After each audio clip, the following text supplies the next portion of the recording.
രാവിലെ റാഗി ചേർത്തുള്ള ഒരു ദോശയായിരുന്നു. അപ്പോൾ അതിന് ചമ്മന്തിയുണ്ട്, ഇച്ചിരി സാമ്പാറും ഉണ്ടായിരുന്നു. അപ്പോൾ ഈ വീഡിയോയുടെ ഫുള്ളായിട്ടുള്ള വീഡിയോ ചാനൽ ഇട്ടിട്ടുണ്ട്.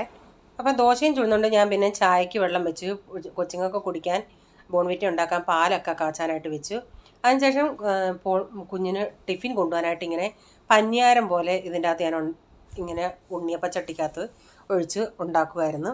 അതിനുശേഷം എൻ്റെ മണി പ്ലാന്റ് ഉണ്ടായിരുന്നു, അതിലെ വെള്ളമൊക്കെ മാറ്റി അതൊക്കെ ഒന്ന് ക്ലീൻ ചെയ്ത് വെച്ച് പിന്നെ ഒരു മുട്ടക്കറി ഉണ്ടാക്കുന്നത്. അതിനായിട്ട് ഓയിലൊഴിച്ച് ഇത്തിരി പെരിഞ്ചീരകവും ഏലക്കയും കടുവൊക്കെ ഇട്ടതിന് ശേഷം സവാള, പൊട്ടറ്റോ, പച്ചമുളക് ഇതെല്ലാം കൂടി ഇട്ട് സ്വല്പം ഉപ്പിട്ട് ഇച്ചിരി മഞ്ഞൾപ്പൊടി ഇട്ടതൊന്ന് നന്നായി വഴറ്റിയെടുത്തതിന് ശേഷം ഇതിലേക്ക് മല്ലിപ്പൊടി, മുളക് പൊടി, ഇച്ചിരി കുരുമുളക് പൊടി, ഗരം മസാല ഇതെല്ലാം കൂടെ ചേർത്ത് നന്നായി മസാല ഒന്ന് മൂക്കുന്ന ഉടനെ ഇതിലേക്ക് കുറച്ച് തേങ്ങ അരച്ച് ചേർക്കുന്നുണ്ട്. അതുകൂടെ ചേർത്തതിന് ശേഷം നന്നായി തിളയ്ക്കുമ്പം നമ്മൾ മുട്ട ചേർത്ത് കൊടുക്കും. നമ്മുടെ മുട്ടക്കറി ഇവിടെ റെഡി ആയിട്ടുണ്ട്.